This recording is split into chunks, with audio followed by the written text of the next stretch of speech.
నమస్తే, welcome to college TV.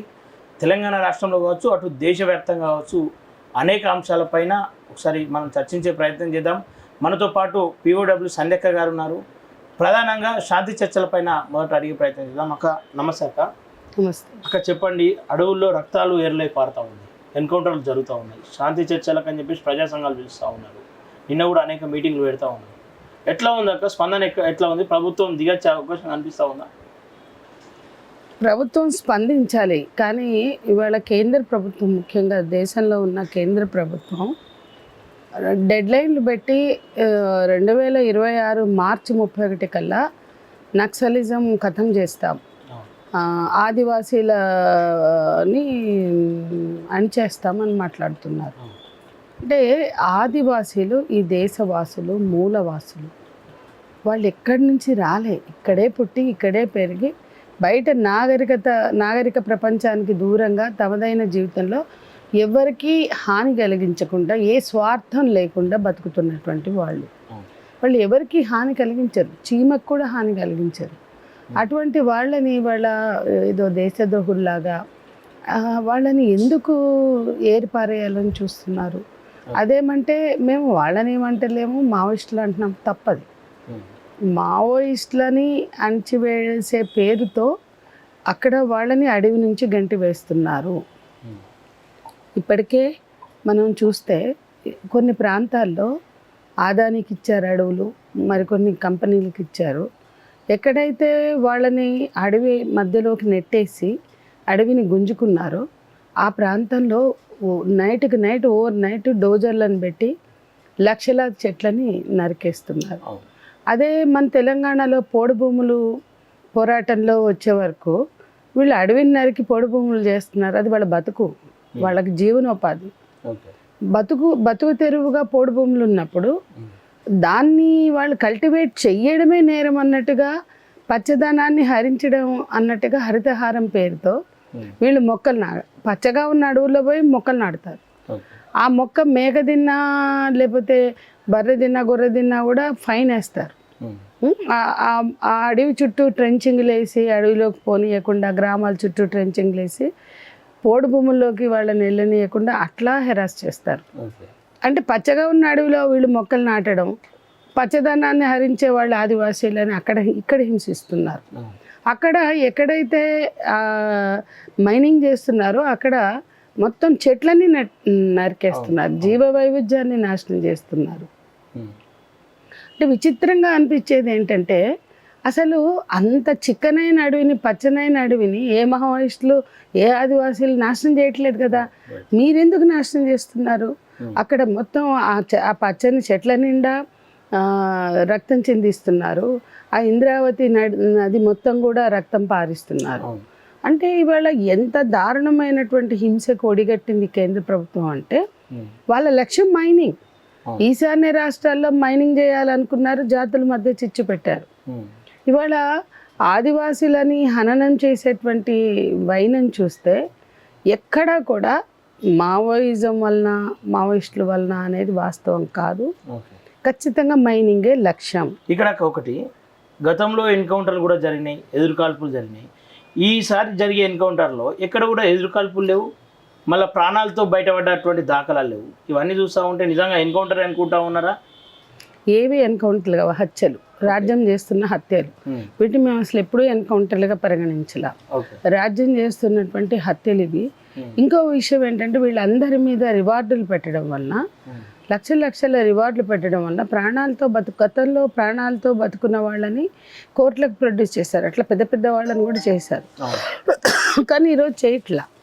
ఎందుకు చేయట్లేదు అంటే, రివార్డులు పంచుకోవడానికి. ఇవాళ ఆ ప్రాంతంలో ఉన్న DRG దళాలు కానీ, బార్డర్ సెక్యూరిటీ ఫోర్స్ కానీ, బస్తర్ టైగర్స్ కానీ, పారామిలిటరీ దళాలు ఏవైనా, వాళ్ళందరికీ అసలు వాళ్ళని ఎట్లా పంపిస్తున్నారు? ఒకప్పుడు సల్వాజూడం, ఇప్పుడు రకరకాల పేర్లతో లోకల్ వాళ్ళు సల్వాజూడంని సృష్టించి ఇప్పుడు వాళ్ళే బస్తర్ టైగర్స్, అటువంటి వాళ్ళే.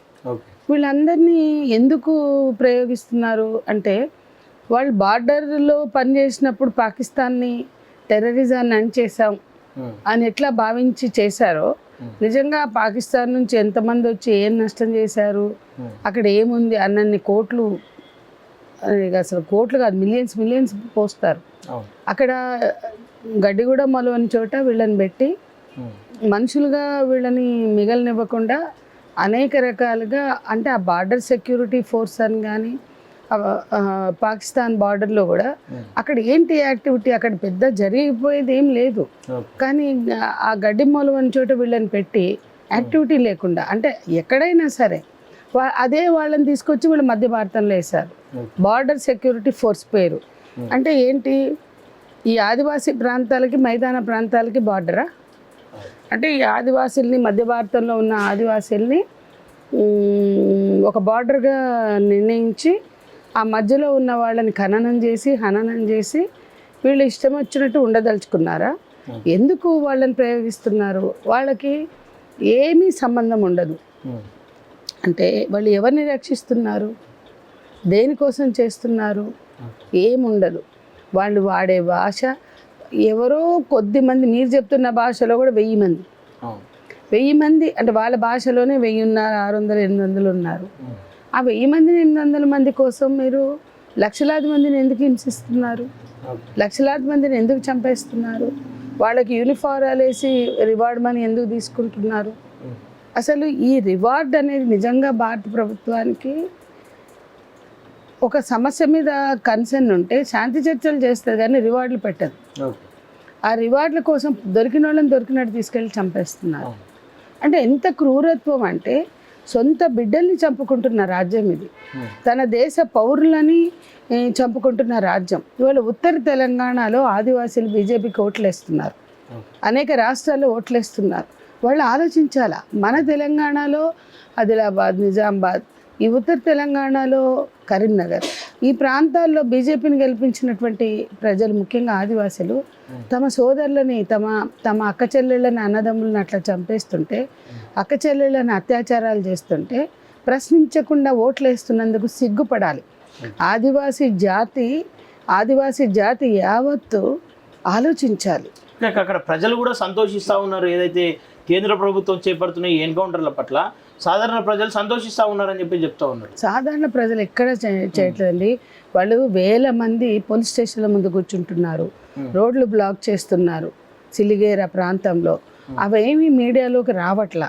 వాళ్ళు ఎక్కడ అసలు వాళ్ళు అంతగా యాక్సెప్ట్ చేసేటట్లయితే, అంతగా సంతోషించేటట్లయితే ఇక్కడ ఓట్లతోటి అధికారంలోకి వచ్చినట్టు అక్కడ వస్తారు కదా. అది కాదు, అది అబద్ధం. అట్లాగే ఆ ప్రజలు అక్కడ మావోయిస్టులు ఇచ్చిన చైతన్యమా, విప్లవకారులు ఇచ్చిన చైతన్యమా, ఏదైనా చైతన్యంతో బ్రతుకుతున్నారు కాబట్టి వీళ్ళకి గిట్టట్లేదు. అట్లాగే అక్కడ చాలా అమాయకులు ఇప్పుడు బస్తర్లో వాళ్ళు తమ బతుకుతారు. చాలా సన్నగా, పీలగా, చిన్నగా వాళ్ళ బిల్ట్ ఉంటుంది. వాళ్ళకి ఆహారమే సరిగా ఉండదు. వాళ్ళకి ఇన్ని రోజులు చదువు చెప్పలేదు, ఆహారం ఇవ్వలేదు, వాళ్ళ అభివృద్ధి గురించి ఆలోచించలేదు. వాళ్ళకి నిజంగా ఏమీ దక్కలేదు. వాళ్ళ సమాజంలో అభివృద్ధికి సూచికగా ఉండే విద్య, వైద్యం, ఆహారం అవేమీ వాళ్ళకి ఇవ్వలేదు ఈ ప్రభుత్వాలు. ఇంకా వాళ్ళు అలా ఉన్నారు అంటే ఎవరైనా పాలకులు ఈ 75 ఏళ్లలో ఎవరు వాళ్ళని పట్టించుకోకపోతేనే వాళ్ళు ఇంకా అలా ఉండి ఉంటారు కదా. మరి అటువంటి వాళ్ళని మీరు ఏమీ అభివృద్ధి చేయకుండా చంపేసే హక్కు మీకు ఎక్కడుంది? వాళ్ళ డైరెక్ట్ చెప్తా ఉన్నారు, రాజ్యాంగబద్ధంగా నడపాల్సిన ప్రభుత్వాలు ఈరోజు ఈ టైంలోపు హతమారుస్తామని చెప్తా ఉన్నారు కదా. ఆ స్టేట్మెంట్ గతంలో ఏ ప్రభుత్వం నుండి కూడా వినటువంటి స్టేట్మెంట్ అది. అంటే ఏ ప్రభుత్వం కూడా మనుషుల్ని ఇట్లా చంపేస్తామని చెప్పలేదు. అంటే కిల్లింగ్ అవర్ ఓన్ చిల్డ్రన్, అంటే మన బిడ్డల్ని మనం చంపుకుంటామని మాట్లాడటానికి సిగ్గుపడాలి. అది మానవ హక్కుల అంశంగా ప్రపంచ దేశాలు గాజా మీద ఇజ్రాయెల్ దాడి ఎంత అంతర్జాతీయంగా ఖండించవలసిన అంశమో ఇది కూడా. అంటే ఇదే భారత ప్రభుత్వం ఇన్నాళ్ళు పాలస్తీనాకు సపోర్ట్ చేస్తుంది, కానీ వాళ్ళు బీజేపీ వచ్చాక ఇజ్రాయెల్కి సపోర్ట్ చేస్తుంది. అంటే వీళ్ళు రక్తం మరిగినటువంటి ప్రభుత్వం ఇది. రక్త పిపాసులు వీళ్ళు. ఒకప్పుడు అమెరికా ప్రపంచ యుద్ధాలు సృష్టించి రక్త పిపాసిగా యుద్ధోన్మాదిగా ఉంది. ఇవాళ భారతదేశం అందులో జాయిన్ అయింది. యుద్ధం చేస్తున్నామంటున్నారు. యుద్ధం ప్రపంచంలో ఎప్పుడు చేసినా మార్కెట్ల కోసమే. ఈ ఆపరేషన్ కగార్ అనే అంతిమ యుద్ధం కూడా మార్కెట్ల కోసమే. అది మనం మర్చిపోరాదు. మార్కెట్ల కోసం చేసే యుద్ధం కానీ శాంతి కోసం జరిగే యుద్ధం కాదు. అందుకే వీళ్ళు శాంతి చర్చలను ఒప్పుకోవట్లా. ఇవాళ గాజా మీద యుద్ధం చేస్తున్న ఇజ్రాయెల్ శాంతి చర్చలకు ఒప్పుకుంటుందా? ఒప్పుకోదు. ఎందుకంటే వాళ్ళు పాలస్తీనాని కబళించాలి, రెజిస్ట్ చేస్తున్న గాజాని అణిచివేయాలి. వాళ్ళు భూమి ఇవ్వరు. వీళ్ళు కూడా భూమి ఇచ్చేస్తే యుద్ధం చేయరు. వీళ్ళు భూమి ఇచ్చేసి అడవిని ఇచ్చేసి తవ్వుకోండి మైనింగ్ అని. కానీ వాళ్ళు ఏమంటున్నారు? హమారా జంగల్, జల్ జంగల్ జమీన్ ఇజ్జత్ హమారా అంటున్నారు. కాబట్టి భూమి అప్పచెబితే వాళ్ళని కూడా ఏ కగార్లు ఉండవు. ఇక ఆపరేషన్ స్వీకారో లేకపోతే ఇంకేదో పెడతారు. కానీ ఇవాళ ఆదిలాబాద్ ఉంది, ఇచ్చేశారు. అక్కడ ఏం యుద్ధం చేయట్లేదు కదా.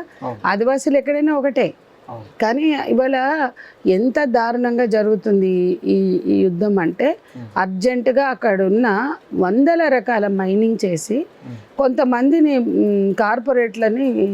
కార్పొరేట్ల కోసమే పాలన సాగుతుంది. దానికి ఉదాహరణ ఆదానియే. ఆదానిని నెత్తిని పెట్టుకుని తీరు చూస్తే వీళ్ళు కార్పొరేట్ల కోసం కానీ దేశ ప్రజల కోసం కాదు. ఇంకోటి, మైదాన ప్రాంత ప్రజలు కూడా సైలెంట్గా ఉండొద్దు. ఇవాళ మెజారిటీ హిందువుల మీద ధరలు, అంతర్జాతీయ క్రూడ్ ఆయిల్ ధరలు తగ్గినప్పుడల్లా మన దగ్గర ధరలు ఎందుకు పెరుగుతున్నాయి? మెజారిటీ హిందువుల మీద ప్రేమ ఉంటే ఈ ధరలు, ఈ ట్యాక్సేషన్లు, ఈ అనేక అంశాలని ఆలోచిస్తుంది ప్రభుత్వం. ఎక్కడ ఏ విషయంలో మెజారిటీ ప్రజల ప్రయోజనాలు చూడలేదు, వాళ్ళ బాగోగులు చూడలేదు, వాళ్ళ విద్యా వైద్యం చూడలేదు. కాబట్టి మతం పేరుతో బతికిపోతూ మతం పేరుతోటి పబ్బం గడుపుకుంటున్నటువంటి పాలకులు కార్పొరేట్ల కోసం పాలన చేస్తున్నారు. అందులో భాగమే ఈ యుద్ధం, ఈ అశాంతి. దీంట్లో అమాయకులైన ఆదివాసీలని బలి చేస్తున్నారు. ఓకే, ప్రజా సంఘాలు కావచ్చు, మేధావులు కూడా కావచ్చు, ఈ విషయంలో చాలా మటుకు మౌనంగా ఉంటా ఉన్నారు. ఈ మధ్య కాలంలో శాంతి చర్చలు అని చెప్పి బయటకు వస్తూ ఉన్నారు. ఈ మౌనం వెనుక ఉన్నటువంటి కుట్రలు ఏమై ఉంటాయి ప్రభుత్వాలకు? నిన్న జరిగినటువంటి ప్రోగ్రాంలో మాట్లాడుతూ కూడా కొంతమంది ఏమన్నారు, భయపడతా ఉన్నారు ప్రభుత్వాలకు మేధావులంతా అని చెప్పి చెప్తా ఉన్నారు. వాస్తవం ఏంట్రా? మేధావులు ఎవరు భయపడుతున్నారో కానీ చాలా కాలంగా మాట్లాడుతూనే ఉన్నాం. హరగోపాల్ సారు నాయకత్వంలో కమిటీలు ఏర్పడ్డాయి, అనేక ప్రజా సంఘాలు పనిచేస్తున్నాయి. ఊపా లాంటి కేసులు పెడుతున్నారు మా అందరి మీద. భయపడుతున్నారు అంటే ఇది ఒక తీవ్రమైన రాజ్యహింస జరుగుతోంది.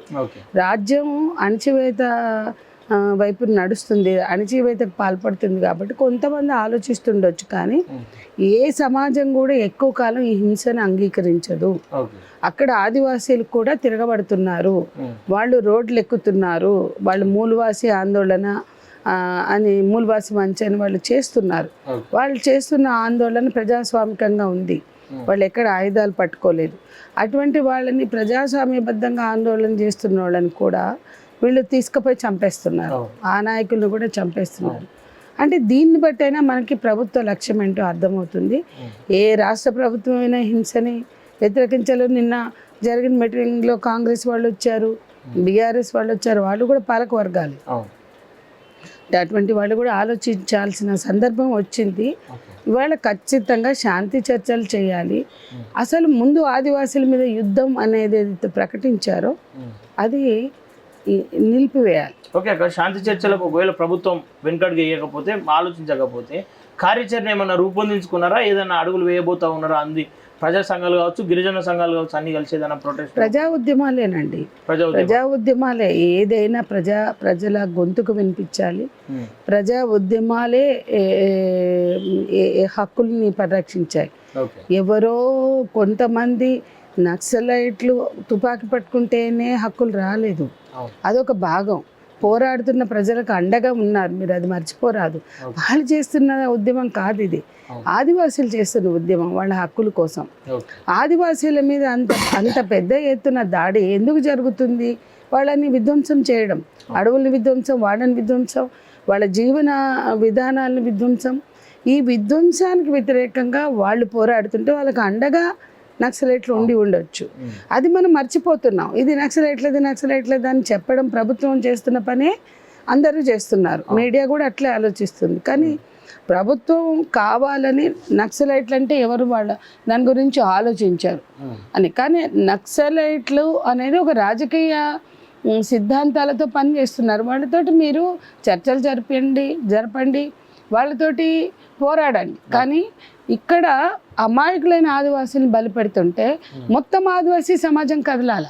ఇవాళ ఉత్తర తెలంగాణలో బీజేపీని గెలిపించినటువంటి ఆదివాసీలు సిగ్గుపడాలా. మరో ప్రాంతంలో వాళ్ళని మూచకోతలకు వస్తుంటే, వాళ్ళని అడవి నుంచి గెంటేస్తుంటే ఇవాళ మీ బతుకేంటో చూడండి. ఇప్పుడు మీ కింద కూడా ఉన్నటువంటి దాన్ని రేపు తవ్వకుండా ఉంటారా? మిమ్మల్ని కూడా డిస్ప్లేస్ చేయకుండా ఉంటారా? ఒరిస్సాలో ఉన్న ఆదివాసీలైనా, ఉత్తర తెలంగాణ ఉన్న ఆదివాసీలైనా, భారతదేశంలో మరెక్కడ ఉన్న ఆదివాసీలైనా ఈ మానవ హక్కుల హననాన్ని, మారణకాండని ప్రశ్నించకుండా ఇది వాళ్ళ అమాయకత్వాన్నో వాళ్ళెవరు స్వార్థపరులు కాదు. ఆదిలాబాద్లో ఉన్న వాళ్ళైనా మరే దేశంలో బీజేపీని గెలిపించినంత మాత్రం వాళ్ళు స్వార్థపరులని నేను అనట్లా. కానీ వాళ్ళు ఆలోచించాలి. వాళ్ళ ఈ మాయ మాటలు మభ్య పెడుతున్నటువంటి ఈ పాలకుల కుట్రల్ని కుచితాలని అర్థం చేసుకోవాలి. వాళ్ళ మౌనం వల్ల జరిగే నష్టం వాళ్ళకు చెప్పే వ్యక్తులు కరువు అయిపోయారు అనుకోవచ్చు కదా. ఇక్కడ ఖచ్చితంగా చెప్పేవాళ్ళు లేరు అనేది తప్పండి. ఆలోచించాల్సిన బాధ్యత వాళ్ళ మీద కూడా ఉంది. చెప్పేవాళ్ళు చెప్తున్నారు. ఎవరెవరు చెప్తున్నారో వాళ్ళని ఏరేస్తుంది గవర్నమెంట్ అర్బన్ నక్సలైట్ల పేరుతో. కాబట్టి ఇవాళ రాహుల్ గాంధీ మాట్లాడితే ఆయన కూడా అర్బన్ నక్సలైట్ అంటున్నారు. ఎవరు మాట్లాడితే వాళ్ళని అర్బన్ నక్సలైట్ అంటున్నారు.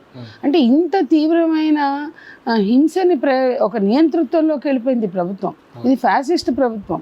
ఫ్యాసిస్ట్ పాలన ప్రపంచంలో ఎక్కడ ఫ్యాసిజం ఎక్కువ కాలం ఎగ్జిస్ట్ కాల. ప్రజలకు అది అర్థమైన రోజు ఇంకా వాళ్ళ దాకా రాలేదు. మాకేదో అభివృద్ధి దొరుకుతుంది, అది వాళ్ళకి సంబంధించింది కదా అనుకుంటున్నారు.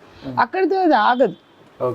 ఇప్పటికే ఈ ప్రజలు ఇంత క్రూడ్ ఆయిల్ ధరలు తగ్గించినప్పుడు మాకెందుకు పెరుగుతున్నాయని ఆలోచన వస్తే రివోల్ట్ వస్తుంది. అంటే వాళ్ళకి చైతన్యం. ఎందుకంటే మీడియా అంతా చెత్త, అంటే మత్తు, రకరకాల మతం మత్తో లేకపోతే అఘోరీల మత్తో రకరకాల చెత్త మత్తులు నింపడానికి సిద్ధపడింది. మీడియా చైతన్యపరచట్లా. చెప్పేవాళ్ళు లేరని మీరు వ్యక్తులను ఎతుకుతున్నారు. అంత పవర్ఫుల్ మీడియా. అంటే మీడియా అనే ఒక కాంపొనెంట్ని కనుక తీసుకుంటే ప్రజల్ని నిరంతరం చైతన్యపరచగలిగే శక్తి సామర్థ్యాలు ఉన్న మీడియా మోడీ అయిపోయింది, దాసోహం అయింది. జీ హుజూర్ జో హుకుం అంటుంది. కేవలం కాసుల పంటల కోసం కక్కుర్తి పడుతుంది. మీడియా చైతన్యం ఇస్తే చాలామందికి ఎక్కుతుంది. ఇన్ని ఛానళ్ళు ఉన్నాయి, ఇన్ని యూట్యూబ్లు ఉన్నాయి. ఎవరైనా బాధ్యతను తీసుకున్నారా? వాళ్ళు నిరంతరం చైతన్యపరచమనండి. ఎందుకు ప్రజలకు వెళ్ళదు? కాబట్టి వ్యక్తులు చేస్తున్నాం, మేము చేస్తున్నాం. ఒక చోటకి వెళ్ళి 50 మందికి చెప్పగలుగుతాం. ఒక బస్తీకి వెళ్తాం, లేదా ఒక గూడెంకి వెళ్తాం, ఒక తండాకి వెళ్తాం. కానీ అదే ఒక మీడియా అయితే కొన్ని లక్షల మందికి వ్యూవర్స్ ఉంటారు. కాబట్టి చైతన్యపరిచే బాధ్యత వ్యక్తులకు చూపించి మీరు వాళ్ళు లేరు, వాళ్ళు మౌనంగా ఉన్నారు, వాళ్ళు నోరు మూసుకున్నారు అని వాళ్ళ మీద వేళ్ళు చూపించే కన్నా మొత్తం సమాజంలో ఉండే అన్ని యంత్రాంగాలకి ఆ బాధ్యత ఉంది. ఇవాళ అక్కడ అన్ని అత్యాచారాలు జరుగుతున్నాయి. దండకారణ్యంలో, మధ్య భారతంలో అసలు అత్యాచార పర్వం ఏ ఊరు? ఒక్క మీడియా మేము ఛాలెంజ్ చేసి అడుగుతున్నాం, వెళ్ళండి అక్కడ ఎన్ని అత్యాచారాలు జరుగుతున్నాయో తెలుసుకోండి. అక్కడ అత్యాచారం కేసులు ఎందుకు నమోదు కావండి? బయట ఎవరైనా అత్యాచారం చేస్తే అది కేసు అవుతుంది కదా. అంటే మిలిటరీకి, పారామిలిటరీ దళాలకి, బార్డర్ సెక్యూరిటీ ఫోర్స్కి, డిఆర్జీ దళాలకి అత్యాచారం చేసుకోండి అని ఈ ప్రభుత్వం పంపిస్తుంటే ప్రశ్నించడానికి ఒక్క మీడియా లేని స్థితికి సిగ్గుపడాలి సభ్య సమాజం. ఒక్క ఎఫ్ఐఆర్ ఎందుకు అవ్వదు? అన్ని అత్యాచారాలు జరిగితే ఒక్క ఎఫ్ఐఆర్, కానీ ఒక్క ఎఫ్ఐఆర్ చేయలేని అన్ని అత్యాచారాలు జరిగితే ఒక్క ఎఫ్ఐఆర్ చేయలేని ఈ పాలకుల్ని ప్రశ్నించలేని ఒక దౌర్భాగ్య మీడియా ఉన్న చోట ప్రశ్నిస్తున్నాం. అనేక సందర్భాల్లో అత్యాచారాలు అక్కడ జరుగుతున్నాయి, ఎఫ్ఐఆర్లు చేయట్లేదని నేనే మాట్లాడాను, ఎంతోమంది మాట్లాడారు. నేనే కాదు, అక్కడున్న హక్కుల కార్యకర్తలు మాట్లాడారు. ప్రతి గ్రామంలో అత్యాచారాలు జరిగాయండి, అది అబద్ధం కాదు. మీ డ్రోన్లు పెట్టారు కదా, అక్కడ దొరకట్లేదా? అంటే మీ డ్రోన్లే కాబట్టి మీకు కనిపించినా మీరు పట్టించుకోరు. ఏది ఆయా ఎస్పీలను అడగండి అక్కడ అత్యాచారాలు జరగలేదని. అంటే అక్కడికి మీరు వెళ్ళే ప్రయత్నం ఏమైనా చేసేదాకా? ఎన్నోసార్లు చేస్తే మమ్మల్ని అలౌ చేయలేదు కదండి, వెళ్ళనివ్వలేదు. వెళ్ళిన వాళ్ళని అరెస్ట్ చేశారు కదా. మీడియాకి అలో ఉందంటారా? అంటే మీడియా ఏదో ఒక పద్ధతిలో పర్మిషన్లు తీసుకుని వెళ్ళొచ్చు కనీసం, ఎందుకంటే పత్రికా స్వేచ్ఛ అనేది ఉందని. ఒకవేళ మీడియా అలౌ చేయకపోతే అదైనా ఎక్స్పోజ్ చేయొచ్చు కదా. అవును మీడియా బృందాలు, పత్రికా స్వేచ్ఛ ఇంత దారుణంగా ఉంది దేశంలో, పెద్ద పెద్ద మీడియాలు ఉన్నాయి. అవును. వాళ్ళు పోయి ఒక టీమ్గా అరే ఇక్కడ అత్యాచారాలు జరిగాయట వీళ్ళందరూ చెప్తున్నారు, నిజంగానే గ్రామాల్లో జరిగాయా అని పరిశీలనకి వెళ్ళాలి. వెళ్ళనీయకపోతే అదే మాట్లాడాలి. అదే అట్లా వెళ్ళనీయకపోవడం అనేది చర్చ జరుగుతుంది. అరే ఇదేంటి ఒక మధ్య భారతంలో ఇన్ని గ్రామాలు ఈ ప్రాంతంలో మీడియా వెళ్తామంటే ఎందుకు వెళ్ళనివ్వట్లా అంటే అక్కడ జరుగుతున్నది విధ్వంసమే, మానవ హక్కుల హననమే అనే అంశమైన బయట సమాజానికి వస్తుంది కదా. ఒక్కసారి పెద్ద పెద్ద ఛానళ్ళు ఉన్నాయి కదా, చేయమనండి ఆ పని. టీఆర్పీల కోసం పడి చచ్చే ఏ మీడియా కూడా దాన్ని ఎందుకు ఆలోచించదు? ఓకే అక్క, ఫైనల్గా ఏం పిలుపునిస్తారు సమాజానికి కావచ్చు, సరే మీడియా కావచ్చు, లేదంటే ప్రజా నాయకులకు కావచ్చు, లేదంటే ఇటు అనేక సంఘాలు ఉన్నాయి, వాళ్ళందరికీ ఏం పిలుపునివ్వబోతా ఉన్నారు ఈ అంశం పైన? మేము ఎంత అండి, మేము అందరం వ్యక్తులుగా చూస్తే పిపీలు కాలం, నిజంగా చెప్పాలంటే చిన్నవాళ్ళం వ్యక్తులుగా. ఇంత పెద్ద రాజ్యమే పూనుకొని హింస చేస్తుంటే, ఇంత భయంకరమైనటువంటి హింసాకాండ మారణకాండకు పూనుకుంటే వ్యక్తులుగా మేము మాట్లాడితే మా అంటే ఊపా కేసులు పెట్టారు మా మీద. వాటికి ఊపా కేసులు పెట్టారని మేమేం ఆగిపోలేదు కదా, మాట్లాడుతూనే ఉన్నాం కదా. కాబట్టి వ్యక్తులుగా మేము పిలుపులు ఇస్తే అందుకునే స్థితిలో ఈ సమాజం లేదు. లేదా కొద్ది మంది మా లాంటి వాళ్ళం నిన్న భారత్ బచావోలో ఎంతమంది మాట్లాడారు, ఉదయం 11 నుంచి రాత్రి 9 వరకు మాట్లాడుతూనే ఉన్నారు. అక్కడికి వచ్చే ఆ మీటింగ్కి వచ్చే సమాజం చాలా తక్కువ. అంటే బయట సమాజంతో పోలిసి అక్కడ వాళ్ళ సంఖ్య మహా అంటే 500 కూర్చున్నారు మీటింగ్లో. ఈ 500 మంది సమస్యను పరిష్కారం చేయగలుగుతారా? ఖచ్చితంగా ఈ 500 మంది తిరిగి వెళ్ళి వాళ్ళ కార్యక్షేత్రాల్లో పనిచేయాలి. అంటే బయట కింద గ్రౌండ్లో ప్రతి ఊర్లో ప్రతి గ్రామంలో ముఖ్యంగా ఆదివాసీలు రిజర్వేషన్లు మాకు కావాలి, మేము ఎదగాలి అని మాట్లాడుతున్నటువంటి ప్రతి ఒక్కళ్ళు కూడా మన సమాజంలో ఇవి కూడా మన బాధ్యతలు. ఆదివాసీలు ఉన్నారు, ఎస్టీలు ఉన్నారు, పక్కన ఆదివాసీలకు దక్కాల్సింది కూడా గిరిజనులు అనుభవిస్తున్నారు. వీళ్ళు ఎవరైనా మాట్లాడాలి, ఎందుకు మాట్లాడరు? ఇవాళ ఆదివాసీల మీద వచ్చారు, రేపు గిరిజనుల మీదకి రారా? దళితుల మీదకి రారా? కాబట్టి అణగారిన వర్గాలు, అణచివేతకు గురవుతున్న వాళ్ళు ఎందరో పోరాడితేనే ఆ హక్కులు వచ్చాయి. అంబేద్కర్ రచించిన రాజ్యాంగం అవమానాల మధ్య అనేక పోరాటాలతోటి సాగినటువంటి అంబేద్కరిస్టుల నుంచి మావోయిస్టుల వరకు మధ్యలో అనేక విప్లవ సంస్థలు, కమ్యూనిస్టులు ఇంతమంది పోరాడితేనే ఏ చట్టం కూడా ఒట్టిగా రాలేదండి. దశాబ్దాల పోరాటాలతోటే వచ్చాయి. 5th షెడ్యూల్ అయినా 6th షెడ్యూల్ అయినా 170 అయినా అసలు రామ్జీ గోండు, కొమరం భీం లాంటి వాళ్ళు పోరాడకుండా వచ్చాయా? సంతాళ్ళు, తెబాగ, ముండాలు, సంతాళ్ళు పోరాడకుండా ఈ హక్కులు వచ్చాయా? విగ్రహాలు పెట్టి మురిసిపోతారా? ట్యాంకు బండి మీద కొమరం భీమో, రామ్జీ గోండో విగ్రహం పెడితేనే ఇవాళ ఎట్లా అయిపోయిందంటే ఒక విగ్రహం పెట్టిస్తే ఆ జాతికి సంతృప్తి, ఆ జాతి హననం జరిగితే ఒకడు మాట్లాడు.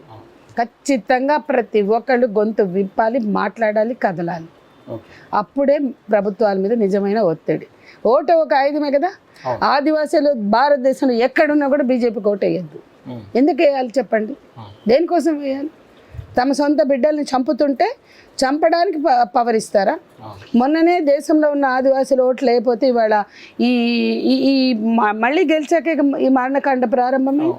400 మందిని చంపారు ఇప్పటికి. అక్కడ ఉన్న పాపులేషన్ తక్కువ, బయట ఉన్నంత లేరు. బయట పిల్లల్ని కనండి, పాపులేషన్ పెంచండి అని మాట్లాడుతున్నారు, హిందూ పాపులేషన్. అక్కడేమో చంపేస్తున్నారు. ఎంత అన్యాయం అండి! సభ్య సమాజం ఆలోచించలేని ఒక దౌర్భాగ్య స్థితిని ఎవరో వ్యక్తులుగా పిలుపులిస్తే అవుతాయని మాకంత శక్తి ఉందని అనట్లేదు. మా వంతు బాధ్యతను మేము చేస్తున్నాం. మనిషి అన్నవాళ్ళు, మానవత్వం ఉన్నవాళ్ళు, సహృదయులు, బుద్ధిజీవులు ఎవరైనా ఆలోచించి కదలాల్సిన సందర్భం. ఓకే అక్క, తెలంగాణ అంశానికి వస్తే అందాల పోటీలు పెడతా ఉన్నారు, అంటే మహిళలు దానికి ఏర్పాట్లు జరుగుతూ ఉన్నాయి త్వరలో. ఎట్లా చూస్తారు అందాల పోటీలు జరుగుతూ ఉన్నాను? సిగ్గుపడాల్సిన విషయం ఏంటంటే మిస్ వరల్డ్ అనేది లండన్లో మొదలైంది 1951లో. అక్కడ బికినీ కంటెస్ట్గా ముందు, అది మిస్ వరల్డ్ అనేది తర్వాత మార్చారు. Bikini contest okay. బికినీ అంటే మీకు తెలుసు కదా, ఆడవాళ్ళు వేసుకునే బికినీ. అవును. అంటే ఆడవాళ్ళ అందచందాలని ఆరబోయడానికి, ఉలకబోయడానికి, క్యాట్ వాకులు చేయడానికి ఒక పెట్టుబడిదారి సమాజం స్త్రీని వినియోగదారి వస్తువుగా చూస్తుంది, ఓకే. ఒక అమ్మకపు వస్తువుగా చూస్తుంది. 50ఏళ్ళ నాటికే పెట్టుబడిదారీ సమాజం అనేక రకాల వింత పోకడలకి, అంటే వస్తువులు అమ్ముకోవడానికి. ఇప్పుడు మన దేశంలో 50లో ప్రతి వస్తువు అమ్మడానికి రేజరు, బ్లేడు, లేకపోతే లారీ టైరు, కారు ఆడవాళ్ళని చూపించేసి అప్పుడు లేకపోవచ్చు, ఇప్పుడు మనకు కూడా వచ్చింది. కాబట్టి పెట్టుబడిదారీ సమాజం తమ వస్తువులను అమ్ముకోవడానికి స్త్రీలను ఉపయోగించుకోవడం అనేది మనం విచిత్రపోవాల్సిన విషయం కాదు, అందరికి అర్థమయ్యే విషయం. అట్లాగే సౌందర్య సాధనాలు, సౌందర్య వస్తువులు ఉత్పత్తి ఏదైతే ఉందో ఆ వస్తువులు అమ్ముకోవడానికి కొన్ని కంపెనీలన్నీ కలిసి రెవ్లాన్ లాంటి ప్రోడక్ట్స్, పాండ్స్ ఇట్లా ఇంటర్నేషనల్గా ఉండే సౌందర్య ఉత్పత్తుల చెందినటువంటి కంపెనీలు ప్రారంభించాయి. ఒక జోరియా మోర్లీ అనే అతను దాన్ని ప్రారంభించాడు. ఇప్పుడు రకరకాల పెట్టుబడిదారీ సమాజంలో రకరకాల కంపెనీలు ఉంటాయి కదా. ఇప్పుడు అవి ప్రమోట్ చేసే కంపెనీలు కూడా ఉంటాయి. అలాంటి ఒకానొక కంపెనీ ఇది. ఆయన చనిపోయినాక ఇప్పుడు ఆయన వైఫ్ దాన్ని నడుపుతుంది. ఆ మిస్ వరల్డ్ ప్రపంచంలో అందము అనే దానికి దృష్టిలో పెట్టుకుని పోటీలు పెట్టింది. అది కేవలం మార్కెట్ల విస్తరణ కోసమే. వాళ్ళకి మార్కెట్ల విస్తరణ ఎక్కడెక్కడ అవసరమో అక్కడక్కడ అందాల రాణుల్ని అందాన్ని గుర్తించి అందాల రాణులుగా ఎంపిక చేసి కిరీటాలు పెట్టారు.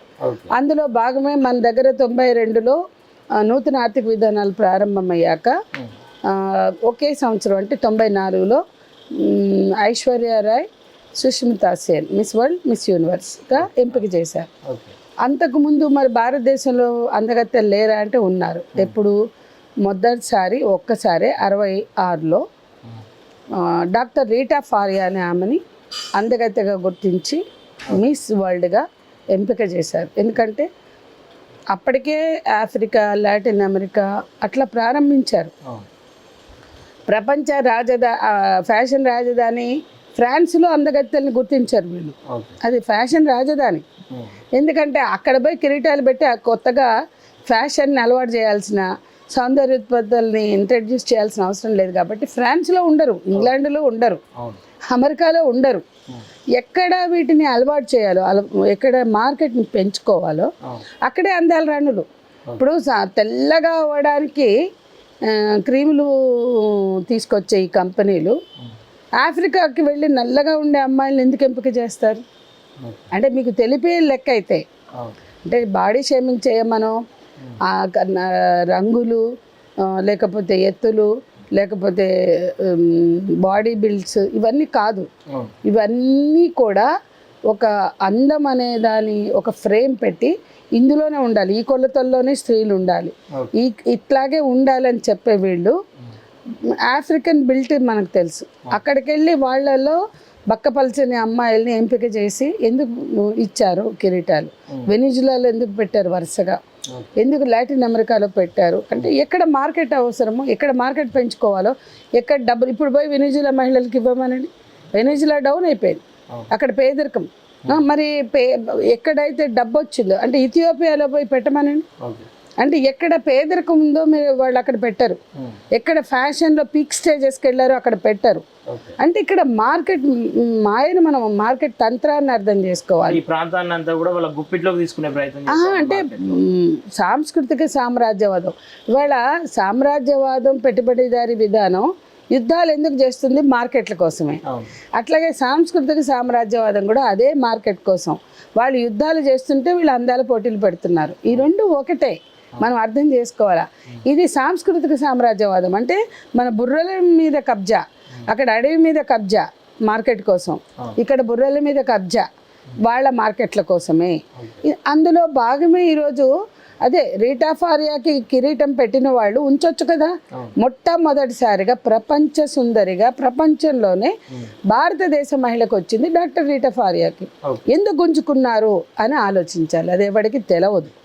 ఎందుకు గుంజుకున్నారు అంటే వియత్నాంలో యుద్ధం జరుగుతుంటే యుద్ధం చేస్తున్న అమెరికన్ సైన్యాన్ని ఎంటర్టైన్ చేయడానికి ఆమెను వెళ్ళమన్నారు. మీకు మిస్ వరల్డ్ పెట్టాం అంటే ఇక్కడ చూడండి, అమెరికా సైన్యాన్ని ఎంటర్టైన్ చేయమన్నారు అంటే ఇక్కడ వీళ్ళ మూలాలు ఎక్కడున్నాయో మనకు అర్థమవుతాయి. ఆ మంది నేనెందుకు వెళ్తాను, మీరు మిస్ వరల్డ్ నేనేదో సరదాగా వచ్చాను గెలిచాను, మీరు కిరీటం పెట్టారు, అమెరికన్ సైన్యాన్ని మిలిటరీని ఎంటర్టైన్ చేయాల్సిన బాధ్యత నాది కాదు అంటే, అలాంటప్పుడు నీకు ఇచ్చిన కిరీటం మేమేం చెప్తే అది చేయాలి.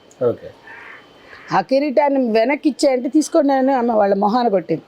అందుకని 66 నుంచి 94 వరకు మనకి ఏ కిరీటాలు పెట్టలేదు, ఎందుకంటే ఆమె ధిక్కరించింది కాబట్టి. మళ్ళీ పివి నరసింహారావు హయాంలో ప్రారంభమైన నూతన ఆర్థిక విధానాల్లో అమ్మో ఇక్కడ గేట్లు ఓపెన్ అయిపోయినాయి, మార్కెట్ తెరిచేశారు, ఇక మనం ఎక్కడ వెనకబడతామో అని వచ్చి ఐశ్వర్యరాయ్ సుస్మిత సెల్ పెట్టి ఇక అప్పటి నుంచి ఇప్పటికి పెడుతూనే ఉన్నారు. ఇవాళ గతంలో 96లో అమితాబ్ బచ్చన్ కార్పొరేషన్ బెంగళూరులో, కర్ణాటక బెంగళూరులో పెట్టింది. అందరం పోయాం, అరెస్ట్ అయ్యాం, ప్రొటెస్ట్ చేసాం, చాలా పెద్ద ఎత్తున నిరసన వ్యక్తమైనాయి, కేసులు కూడా అయినాయి. కానీ అక్కడ భారతదేశంలో అమితాబ్ బచ్చన్ కార్పొరేషన్ నిర్వహించినాక 96లో గత సంవత్సరం అంటే 71వ ఎడిషన్ ముంబైలో జరిగింది. ఇక్కడ మనం మాట్లాడుకోవాల్సిన విషయం ఏంటంటే ఆర్ఎస్ఎస్ రాజధాని నాగ్పూర్. ముంబైలో శివసేన ఉంటుంది, లేకపోతే బీజేపీ అధికారంలో ఉంటుంది, ముంబై కానీ మహారాష్ట్రలో కానీ. అక్కడ ఏ ప్రొటెస్ట్ లేకుండా 96లో మొదటిసారి జరిగిన భారతదేశంలో పెద్ద ప్రొటెస్ట్. అప్పుడు విహెచ్పి కూడా పాల్గొంది, స్వదేశీ జాగరణ మంచి కూడా పాల్గొనుకుంటా. కానీ నిన్న అంటే గత సంవత్సరం 2024 ముంబైలో జరిగినాయి, ఒక్క ప్రొటెస్ట్ లేదు. ఎందుకు లేదు? ఆర్ఎస్ఎస్కి ఈ బికినీ కంటెస్ట్లు, ఈ బుడ్డ పీలికలు వేసుకొని చేస్తున్న క్యాట్ వాకులు ఎందుకు అభ్యంతరకరంగా కలపలేదు? మీ కేంద్రంలో జరుగుతుంటే, మీ అధికారంలో ఉన్న ఆర్ఎస్ఎస్ బీజేపీ లాంటి, ఆర్ఎస్ఎస్ శివసేన బీజేపీ అధికారంలో ఉన్నటువంటి ముంబైలో ఎవరండి అధికారంలో ఉంది? శివసేననే కదా ఎప్పుడు, లేదా బీజేపీయే కదా. మరి మీ హయాంలో ఎట్లా అమలు చేశారు, ఎట్లా జరగనిచ్చారు అంటే మీరు మాట్లాడుతున్న భారతీయ సంస్కృతి అబద్ధమే కదా. మీరు మాట్లాడుతున్న హిందూ సంస్కృతి, భారతీయ సంస్కృతి, ఇవన్నీ దొంగ మాటలు, అబద్ధపు మాటలు. మీకు భారతీయ సంస్కృతి అనే దాని మీద ప్రేమ ఉంటే అంగీకరించొద్దు, మీరే నిర్వహించొద్దు. ముంబైలో జరిగింది. ఇప్పుడు మేమెక్కడ వెనుకబడతామని తెలంగాణ ప్రభుత్వం బయలుదేరి, తెలంగాణ ప్రభుత్వం నిర్వహిస్తుందా అంటే తెలంగాణ ప్రభుత్వం ఒక బ్రోకరా, కార్పొరేటర్ రోల్ ప్లే చేస్తుంది రేవంత్ రెడ్డి ప్రభుత్వం. అందుకే తెలంగాణ ప్రభుత్వం నిర్వహించడాన్ని మేము వ్యతిరేకిస్తున్నాం. అట్లాగే మిస్ వరల్డ్ మన సంస్కృతి కాదు, మనకు అవసరం లేదు. తెలంగాణ మహిళల ఆకాంక్ష మిస్ వరల్డ్ కాదు, తెలంగాణ ప్రజలు కోరుకుంటే లేరు. తెలంగాణ రాష్ట్ర సాధనలో, రాష్ట్రం కోసం పోరాడి ఏర్పాటు చేసుకోవడం వెనుక జరిగిన పెద్ద మహోన్నత పోరాటం, ఒక మహా ఉద్యమం జరిగింది. సబ్బండ వర్ణాలు, వర్గాలు అందరూ ఎన్నో త్యాగాలతో, 1200 మంది బిడ్డల త్యాగాలతో, తల్లుల గర్భశోకాలతో సాధించుకున్న రాష్ట్రంలో తెలంగాణ ప్రజల ఆకాంక్షలు ఎంతవరకు వచ్చినాయి? అరే ఉద్యోగాలు చేసి రిటైర్ అయిన వాళ్ళకి పెన్షన్లు ఉండవు, డబ్బులు లేవు. పెన్షన్లు ప్రతి నెల పడుతున్నాయి, మీరు వెళ్ళి పెన్షనర్స్ని అడగండి. వాళ్ళు కూడా సంఘాలు పెట్టుకుని ధర్నాలు చేశారు. వృద్ధాప్య పెన్షన్లు, గత ప్రభుత్వం పెట్టిన వృద్ధాప్య పెన్షన్లు, ఒంటరి మహిళల పెన్షన్లు ఇవాళ సరిగా రావట్లా. ఆ 2 బెడ్రూమ్లు ఇల్లు లేవు, ఒక్క ఇల్లు కూడా ఇవ్వలేదు. అంటే ఏ రకంగా గత ప్రభుత్వాలు చేసిన సంక్షేమం కూడా మీరు చెయ్యరు, మీరు ఇచ్చిన 6 గ్యారెంటీలు చెయ్యరు. డబ్బులు లేవు అంటారు, పెన్షన్ అంటే డబ్బులు లేవు, అభివృద్ధి అంటే డబ్బులు లేవు, సంక్షేమం అంటే డబ్బులు లేవు. ఇవాళ ఎందుకు 54 కోట్లతో మిస్ వరల్డ్ మీరు నిర్వహిస్తున్నారు? అందులో సగమే మేము పెట్టుకుంటున్నాం అంటున్నారు, 27 కోట్లు. ఈ 27 కోట్లతోటి కొంతమంది ఇవాళ బిడ్డల చనిపోతున్నారండి. ఎంతోమంది హాస్టళ్లలో పిల్లలు చనిపోతున్నారు, అత్యాచారాలకి, హింసలకి బలైపోతున్నారు ఆడవాళ్ళు. వాటి మీద క్యాంపెయిన్ చేయండి, ఆత్మహత్యలు చేసుకుంటున్న వాళ్ళకి ఆత్మస్థైర్యం కల్పించండి. ఓకే, అంటే మీరు మొత్తం మీద ఈ పోటీలను వ్యతిరేకిస్తూ ఉన్నారు కదా, ఇందులో పాల్గొనేటువంటి మహిళలకి ఏం పిలుపునిస్తారు? వీళ్ళు ఎవరండి? మన దేశం నుంచి ఒక్క ఆమె ఉంటుంది, ప్రతి దేశానికి ఒక్క మహిళ మిస్ ఇండియా ఉంటుంది. ఇందులో ఎవరు పాల్గొంటారు? 140 దేశాలకు చెందిన అందగత్తలు వచ్చి క్యాట్ వాక్లు చేసి రకరకాల ఈవెంట్స్ చేసుకుని అందులో ఇప్పుడు beauty with purpose, beauty with intelligence ఏదో ఈవెంట్స్ పెట్టుకుని చేస్తున్నారు. ఆ ప్రపంచ దేశంలో 140 దేశాల అందగత్తలే ఇందులో ఉంటారు. మన దేశం నుంచి ఒక ఆమె ఉంటారు. ఆ ఒక ఆమెకి మేమేం పిలిపిస్తాం, ప్రజలకు ఇస్తాం పిలుపు. ఈ మిస్ వరల్డ్ పోటీల వల్ల మనకు ఒరిగేది ఏముంది? ఆ కల్చరు అసలు పొద్దున్న లేస్తే కల్చర్ అని వాలంటైన్స్ డే మన కల్చర్ కాదు అని మాట్లాడే బజరంగ్ దళ్ ఆ రోజు పార్కుల్లో కనపడితే మన సంస్కృతి కాదు, ఇట్లా పార్కులు పుట్టి తిరగొద్దని పెళ్ళిళ్ళు చేస్తే ఇది మన సంస్కృతి అని స్టేట్మెంట్ ఇవ్వమనండి. ఎందుకు వ్యతిరేకించట్లా బజరంగ్ దళ్? ఓకే, మిస్ వరల్డ్లో జరిగే అన్ని ఈవెంట్స్ మన సంస్కృతిలో భాగమని చెప్పమనండి.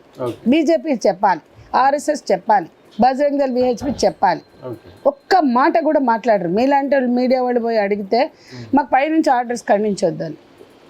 నేనేం చెప్తున్నా అంటే ఈ భారతీయ సంస్కృతి సాంప్రదాయాలు ఇవన్నీ పచ్చి అబద్ధాలు వీళ్ళు మాట్లాడే, కేవలం జనాలను రెచ్చగొట్టడానికి, ఓట్లు పొందడానికి ఆడే భయంకరమైన నాటకాలను ప్రజలు అర్థం చేసుకోవాలి. నిజంగా బీజేపీ పాలకులకి సంస్కృతి మీద ప్రేమ ఉంటే మిస్ వరల్డ్ని నిర్వహించరు, అడ్డుకుంటారు. ఒకవేళ వీళ్ళ ఆమోదం లేకుండా ముంబైలో జరగల, దేశంలో కేంద్రంలో ఉన్న వీళ్ళ ఆమోదం లేకుండా వీళ్ళు తెలంగాణ ప్రభుత్వం నిర్వహించదు. ఇదొక అంశం. అట్లాగే ఇవాళ ప్రజల మత్తుల్లో ఈ రకమైన చెత్తని నింపుతూ మీకున్న అర్హత ఏంటి? ఇవాళ కట్టర్ క్రిస్టియానిటీ మాట్లాడుతున్న ఇలన్ మస్క్, ట్రంప్ అక్కడ పెట్టుబడిదారీ సమాజ విలువల్ని వ్యతిరేకించరు, కానీ రిప్రొడక్టివ్ రైట్స్ అంటే అబార్షన్ అనేది నేరం. ఎందుకంటే క్రిస్టియానిటీ అబార్షన్ ఒప్పుకోదు. కాబట్టి క్రైస్తవాన్ని అమలు చేయాలి, అక్కడ ప్రజల మీద రుద్దాలంటే అబార్షన్ రైట్స్ ఎత్తేసారు. 16 ఏళ్ళ అమ్మాయిలు మార్కెట్ స్వేచ్ఛని అనుభవించడానికి తిరగచ్చు, ఏమన్నా చేయొచ్చు, అవన్నీ చేయొచ్చు.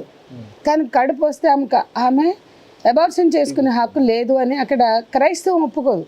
కాబట్టి నేనేమంటున్నా అంటే ప్రజల మీద స్వారీ చేయడానికి cutter Christianity Elon Musk, Trump రూపంలో దాడి చేస్తుంది. ఇక్కడ ప్రజల మీద స్వారీ చేయడానికి ప్రేమ లేదు, కనీసం సంస్కృతి పట్ల కనీసమైన విలువలు లేవు. కాబట్టి ఇక్కడ మోడీ, అమిత్ షాలు మిస్ వరల్డ్ లాంటి పోటీలని నిర్వహించడానికి సిద్ధపడతారు. ఇది మనం అర్థం చేసుకోవాలి. మీరు చూపించే సంస్కృతి ప్రేమ లేదు, మతం మీద ప్రేమ లేదు, ఏ ప్రేమ లేవు. కాబట్టి గౌరవం, ఆ విలువల పట్ల కన్సర్న్ లేదు. నేను ఒకటి చెప్తున్నా, భారతీయ సంస్కృతి విలువల పట్ల కన్సర్న్ ఉంటే మిస్ వరల్డ్ మనకు అవసరం లేదు, స్టాండ్ తీసుకోండి. లేదంటే మిస్ వరల్డ్ విలువలతో మేము అంగీకరిస్తామని చెప్పండి. చిన్న వాలంటైన్స్ డే మీద మీరు మాట్లాడతారు, చాలా పెద్దది మిస్ వరల్డ్ అనే event. Miss Valentine's day, mothers day, fathers Day ఇవన్నీ మన సంస్కృతి కాదు. మార్కెట్లో వస్తువులు అమ్ముకోవడానికి, గిఫ్టుల పేరుతో రకరకాల ఏమంటారు పార్టీలు ఇచ్చుకోవడానికి, గిఫ్టుల పేరుతో మార్కెట్ అండి, అన్ని మార్కెటే. Valentine's day, mothers day, fathers day market కోసమే ఆ డేలన్నీ వచ్చినాయి. ఇది కూడా మార్కెటే. మార్కెట్ ప్రయోజనాలు మీకు ముఖ్యమా? అందులో మన సంస్కృతిని బలి తీస్తారా? భారతీయ సంస్కృతి అవసరం లేదు, అదంటూ దాని గురించి మేము మాట్లాడాల్సిన పని లేదు అని ఈ కల్చర్ని మీరు ప్రమోట్ చేస్తారా? కాబట్టి వీళ్ళ పాలిత రాష్ట్రాల్లో పబ్బులు నడుస్తాయి. బీజేపీ పాలిత రాష్ట్రాల్లో విదేశీ సంస్కృతి అంటారు, వ్యక్తులు మాట్లాడితే వీళ్ళు విదేశీ కుక్కలు అంటారు, చైనా కుక్కలు అంటారు, ఇంకోటి అంటారు. అరే మీరు భారతీయ దేశాన్ని గౌరవిస్తారు కదా, మీ పాలిత రాష్ట్రాల్లో మీరు అంగీకరించకుండానే పబ్బులు నడుస్తున్నాయి. అందుకని ఈ దొంగలని ఇవాళ మార్కెట్టే వీళ్ళ ముఖ్యం. అక్కడ ట్రంపులు, ఇలన్ మస్కులు అయితే ఇక్కడ మోడీలు, అమిత్ షాలు, ఆదానీలు, అంబానీలు. వీళ్ళకి దేశం మీద ప్రేమ ఉందా? దేశ సంస్కృతి మీద ప్రేమ ఉందా? దేశ సార్వభౌమాధికారం మీద ప్రేమ ఉందా? ఉంటే ప్రేమ ఉంటే సామ్రాజ్యవాదానికి వ్యతిరేకంగా నిలబడండి. నేను బ్రిటిష్ కాలం నుంచి కూడా సామ్రాజ్యవాదానికి జీ హుజూర్ జో హుకుమ్ అన్నది ఆర్ఎస్ఎస్. సావర్కర్ లాంటి వాళ్ళు కాళ్ళు మొక్కారు. భారతదేశం స్వతంత్రం మీద ఎన్నడూ పోరాటం చేయనిది ఏదైనా ఉంటే అది బీజేపీ. 25లో పుట్టిన బీజేపీ భారత స్వతంత్రోద్యమంలో పాల్గొని ఇవాళ అబద్ధాలు ఆడుతున్నారు. ఇవాళ సావర్కర్ లాంటి వాళ్ళు జైల్లో ఉన్నందుకు దాన్ని అడ్డం పెట్టుకుని రకరకాలుగా ఓకే వెళ్ళారు కొంతమంది వ్యక్తులుగా. స్వాతంత్ర సమర జాతీయోద్యమ కాలంలో జైలుకి ఎందరో వెళ్ళారు. ఓకే. అట్లా వెళ్ళిన వాళ్ళల్లో సావర్కర్ కూడా ఉన్నాడు, కానీ ఒక విధానంగా మీరు లేరు. కాబట్టి సావర్కర్ లెటర్ రాసి బ్రిటిష్ మహారాణిని క్షమాపణ అడిగాడు, అడిగి విడుదలయ్యాడు. అట్లా చూస్తే ఆర్ఎస్ఎస్గా స్వతంత్రోద్యమంలో లేరు, బీజేపీగా జాతీయోద్యమంలో లేరు, ఎక్కడా లేరు. సో ఆ రోజు నుంచి ఈ రోజు కూడా విదేశీ పాలకులకి తొత్తులు, విదేశీ సామ్రాజ్యవాదానికి వీళ్ళు బానిసలు. భారతదేశాన్ని విదేశీ సామ్రాజ్యవాదం వైపుకి తీసుకువెళ్ళడం కోసం పాలన ఈ దేశంలో సాగుతుంది. అందులో భాగంగానే మిస్ వరల్డ్ పోటీలు వచ్చాయి కాబట్టి మేము వ్యతిరేకిస్తాం. ఓకే అక్క, ఫైనల్గా ఇది సమాజానికి ఏమాత్రం కూడా అక్కర్లేని అంశము, కానీ ఇప్పుడు దాని గురించే సమాజం అంతా కూడా ఆలోచిస్తామని చూస్తూ ఉన్నారు. అదే వాళ్ళ పర్పస్. అఘోరి అంశము ఏదైతే అఘోరి అని చెప్పేసి ఈ మధ్య కాలంలో ఫేమస్ అయ్యి ఒక అమ్మాయి వచ్చి మహిళా కమిషన్ కలుస్తూ ఉంది, నన్ను మోసం చేసి మరో అమ్మాయిని పెళ్లి చేసుకో ఉంది అఘోరి అని చెప్పేసి చెప్తా ఉన్నారు. దీనిపైన చర్చించాల్సిన అవసరం లేదు, కానీ ఈ మహిళలకు అన్యాయం జరుగుతూ ఉందని చెప్పేసి అంటూ ఉన్నారు. కాబట్టి ఖచ్చితంగా దానిపైన మీ మాటల్లో ఒకసారి అంటే ఆ మహిళల గురించి ఏం చెప్తారు? అఘోరి జీవితంలోకి తొంగి చూస్తే అతను ఒక అబ్బాయిగా రకరకాల ఫ్యాషన్లతోటి వ్యవహరించాడు, అవి కూడా వచ్చాయి బయటికి. ఒక అమ్మాయిని పెళ్లి చేసుకున్నాడు, ఉన్నాడు, మళ్ళీ అమ్మాయిగా మారాడు.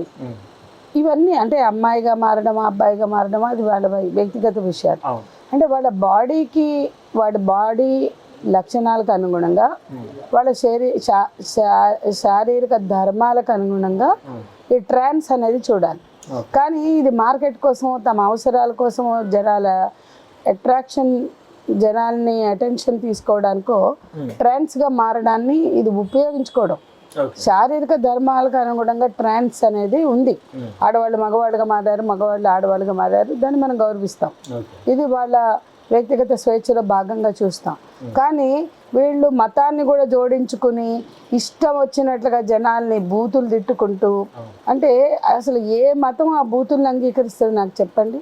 అంటే అఘోరి ఆ రోజు ముత్యాలమ్మ గుడికి సంబంధించి మాట్లాడాడు కాబట్టి ఉపయోగించుకున్నారు, వాడిని ప్రొటెక్ట్ చేశారు. ఏది ముత్యాలమ్మ గుడి నుండి ప్రయోజనాలు పొందాలనుకునే మతం, ఆ మతానికి సంబంధించిన పార్టీ ముత్యాలమ్మ గుడిని అడ్వాంటేజ్గా తీసుకుని పెద్ద హల్చల్ చేసిన ఈటెల రాజేందర్ నుంచి కిషన్ రెడ్డి నుంచి లక్ష్మణ్ వరకు వీళ్ళందరూ అఘోరికి సంబంధించిన బాధ్యత వహించాలి. ఎందుకంటే ఆ రోజు అఘోరి మాట్లాడిన చాలా, అవన్నీ వీళ్ళందరూ ఎంటర్టైన్ చేసి ఉపయోగించుకున్నారు. ముత్యాలమ్మ గుడికి సంబంధించిన దాన్ని పెద్ద చర్చ చేసిన వాళ్ళు ఇవాళ అఘోరి ఇలాంటి వాళ్ళు అంత అసహ్యంగా బూతులు మాట్లాడుతుంటే ఖండించలేని స్థితి ఎందుకు వచ్చింది మీకు? అంటే ఇటువంటి వాళ్ళని సృష్టిస్తే సమాజం ఆ నష్టం భరించక తప్పదు. ఇటువంటి వాళ్ళని ఎంకరేజ్ చేస్తే దాని దుష్ఫలితాలు సమాజం మీద ఉండకుండా ఉండవు. ఇవాళ హర్షిని అనే అమ్మాయి బలైంది, రేపు ఇంకెన్నో. అంటే ఇవాళ ఆల్రెడీ ఒక అమ్మాయి బలైంది, వాళ్ళ న్యాయం కోసం ఆమె వెళ్ళింది. దీని మీద ఏ మహిళా కమిషన్ కూడా మాట్లాడరు. ఈ అఘోరీలు ఈ వ్యవస్థల మీద. అంటే ఏంటి అఘోరి అంటే? హిమాలయాల్లో తపస్సు చేసుకునే ఎంతోమంది మునుల గురించో స్వామిల గురించో లేతే మహిళా స్వామిల గురించో మనం మాట్లాడట్లా. అయ్యప్ప దగ్గరికి వెళ్ళే స్వామి మహిళలైన పురుషులే మనం మాట్లాడట్లా. వీళ్ళు బయట సమాజంలో, నాగరిక ప్రపంచంలో సివిల్ సొసైటీ మధ్యకు వచ్చి అసహ్యంగా చట్టాన్ని గౌరవించరు, బూతులు మాట్లాడతారు. అంత బూతులు మాట్లాడుతుంటే ఆమె మీద చర్యలు తీసుకోరా? కేసులు ఇట్లా పెడితే ఆ పెట్టిన కేసులు ఖండించే వాళ్ళు ఉంటారు మతం ముసుగులో. కాబట్టి ఇవాళ అసలు మీడియాకి ఏం పని? అఘోరీలో ఏ విలువలు చూసి దాన్ని చూపిస్తున్నారు చెప్పండి? అఘోరి ఈ సమాజానికి అవసరమా? ఆమె బూతులు నచ్చాయా? ఆమె కల్చర్ నచ్చిందా? ఆమె ఈ సమాజానికి కాంట్రిబ్యూట్ చేస్తున్నది ఏది నచ్చి ఇవన్నీ చూపిస్తున్నారు? సమాజంలో త్యాగాలు చేసిన వాళ్ళని చూపించారు. జీవితం అంతా మొన్న మెడ్కో రేణుక 35 సంవత్సరాల ఉద్యమంలో ఉండి బక్క పలచనగా ఉండి, అంటే ఆ పిల్ల అనారోగ్యం వల్ల తిండి లేకో మొత్తం ఇట్లా కండ లేకుండా చిక్కి శల్యమైంది. ఆమె దొరికితే ఆమెని కోర్టులో ప్రొడ్యూస్ చేయొచ్చు, వైద్యం చేయించవచ్చు. కానీ అట్లా చేయకుండా ఆమె మీద ఉన్న రివార్డ్ కోసం చంపారు. అటువంటి త్యాగాలు చేసిన వాళ్ళని చూపించడానికి ఎవరికి చేత కాదు. వాళ్ళే కాదు, ఇవాళ బయట సమాజంలో ఎంతోమంది ఫైట్ చేస్తున్నారు. ఫైటర్స్ని మనం చూస్తున్నాం, కానీ వాళ్ళు ఎవరిని కూడా చూపించరు. అంటే ఈ సమాజం కోసం, సమాజ హితం కోసం పనిచేస్తున్న వాళ్ళు ఉన్నారు. నేను అడుగుతున్న మీడియాని, ఎంటైర్ మీడియాని మీతో సహా, అఘోరి వలన సమాజానికి జరిగే ఉపయోగం ఏంటి, మతానికి జరిగిన ఉపయోగం ఏంటి? మతం ప్రాక్టీస్ చేసే మతాన్ని ప్రీచ్ చేసే వాళ్ళు చాలామంది కొన్ని విలువలకు కట్టుబడి ఉన్న వాళ్ళని కూడా మనం చూస్తున్నాం. ఆ విలువలతో అంగీకరిస్తామా లేదా అది వేరే విషయం, కానీ ఆ విలువలను అయితే వాళ్ళు పట్టుకుని ప్రచారం చేస్తున్నారు. వాళ్ళు ఎవరు ఈ బూతులు మాట్లాడట్లేదే, అడ్డమైన బూతులు, ఒక లంపెన్, ఒక బజారు మాటలు మాట్లాడుతుంటే ఆమెని దేవతగా చేయడం ఏంటో, ఆమెని ఏమొస్తుంది ఇప్పుడు, ఆమె వేష భాష వస్త్రధారణల నుంచి మొదలు పెడితే అన్నీ కూడా జుగుప్సాకరంగా ఉన్నాయి. ఆ జుగుప్సను చూపించి ఎంతమంది మెదళ్లలో వికారాన్ని నింపుతారండి, ఎంతమంది మెదళ్ళని ఖరాబు చేస్తారు, ఎంతమందికి వికారాన్ని కలిగిస్తారు. ఆమె మాట్లాడుతుంటే మాకు చాలా ఆనందం కలిగిందన్న వాళ్ళని ఇంకా ఏమనాలో నాకు అర్థం కాదు. ఆమెను చూపించి ఏ విలువలకై ఆమెను చూపిస్తున్నారు అనేది మీడియా కూడా కొంచెం బాధ్యతగా ఆలోచించాలి. మీడియా మాకు ఒక బాధ్యత ఉంది సమాజం పట్ల. సమాజంలో నిద్రాణమైనటువంటి అనేక అంశాలని చైతన్యపరచడానికే మీడియా అనుకుంటే, సైన్స్ని చెప్పడం మీడియా బాధ్యత. సమాజంలో చైతన్యం, మద్యానికి వ్యతిరేకంగా, మూఢనమ్మకాలకు వ్యతిరేకంగా, మతం పేరుతో జరుగుతున్న వికృతాలకు వ్యతిరేకంగా చైతన్యపరచాల్సినటువంటి మీడియా దాన్నే నెత్తినెక్కి ఊరేగించి ప్రచారం చేస్తుంది అంటే మీడియా ఇంత డెరగేటరీ డ్యామేజింగ్ రోల్ ప్లే చేస్తుందో మనం అర్థం చేసుకోవాలి. అందుకే ఇప్పటి వరకు నేను అసలు నాకు ఆ అసహ్యం వికారం వల్ల నేను మాట్లాడమంటే కూడా మాట్లాడను అని చెప్పాను. ఈరోజు కూడా నేను మీరు అడిగితే చెప్పేది ఆమె గురించి ప్రచారం చేయొద్దు అని చెప్పడానికి, ఆమెను చూపించొద్దు అని చెప్పడానికి. ఎందుకంటే రకరకాల పిచ్చోళ్ళు ఉంటారు, మానసిక రోగులండి వాళ్ళు. ఆ మానసిక రోగులకి విలువలు కట్టబెట్టి, మతాన్ని కట్టబెట్టి, ఏ మతం ఆమెను ఓన్ చేసుకుంటారు నాకు చెప్పండి? ఏ మత విలువలు ఆమె మాట్లాడుతున్న మాటల్లో కనిపిస్తున్నాయి చెప్పండి? కాబట్టి ఉంటారండి, మీరు పిచ్చి ఆసుపత్రి దగ్గరికి వెళ్తే నేను సీఎం అనేవాళ్ళు కనపడతారు, నేను ఇంకేదో అని కనపడేవాళ్ళు మనం చూస్తాం. అది మెంటల్ ఇంబ్యాలెన్స్. లేదా ఇట్లా మాట్లాడితే పబ్లిసిటీ వస్తుందని చీప్ పబ్లిసిటీ స్టంటులు చేసేవాళ్ళు కూడా మనకి కనపడతారు, చూస్తాం. ఫలానా స్టార్ నా భార్య అనేవాళ్ళు ఉంటారు, ఫలానా పెద్ద హీరోయిన్ నా భార్య అంటారు, ఫలానా పెద్ద హీరోకి నేను పుట్టానంటారు, ఫలానా పెద్ద హీరోయిన్, ఇట్లా రకరకాలుగా చెప్పుకుని తిరుగుతారు. వాళ్ళు అటెన్షన్ సీకర్స్. అటువంటి వాళ్ళు సమాజంలో ఉంటారు, కానీ వాళ్ళ పట్ల మీడియాకి ఎటువంటి స్టాండ్ ఉండాలి? కాబట్టి మీడియా ఆలోచించే లేదా మీడియా కోరుకునే ఏ విలువల్లో అఘోరి ఫిట్ అవుతుంది అది ఆలోచించి చూపిస్తే మంచిది. అట్లాగే ఆ పెళ్ళి, అసలు ఆ కుటుంబం అతన్ని ఎందుకు ఆదరించింది, ఆమె ఎందుకు పెళ్లి చేసుకుంది, రేపొద్దున ఇంకెన్ని వినాలి, ఇంకెన్ని చూడాలి, ఇటువంటివి ఎంకరేజ్ చేయకుండా ఉంటే బాగుంటుంది. ఓకే అక్క, థ్యాంక్ యూ సో మచ్ అక్క. ఓకే, చూస్తారు కదా, ఏదైతే అఘోరి అంశం కావచ్చు, సమాజానికి ఏమాత్రం కూడా ఉపయోగం లేనటువంటి అంశాలను ఈరోజు మన పైన రుద్దుతూ ఉన్నారు. స్వయంగా అఘోరే చెప్తా ఉంది, మీ తెలుగు రాష్ట్రాల్లో వేరే సమస్యలు లేవా, ఈ దేశంలో సమస్యలు లేవా, నా వెంట ఎందుకు పడతా ఉంది ఈ మీడియా అని చెప్పేసి చులకనగా మాట్లాడుతున్నటువంటి వీడియో నిన్న కూడా రిలీజ్ అయింది. సో దయచేసి సమాజానికి ఉపయోగపడే వాటిని కూడా మనం ప్రచారం చేస్తే వాటికి విలువలు ఉంటాయి, మన మీడియాకు కూడా ఒక విలువ ఉంటుందని చెప్పేసి ఈ సందర్భంగా తెలియజేస్తూ చూస్తున్నానండి college TV. Thank you everyone.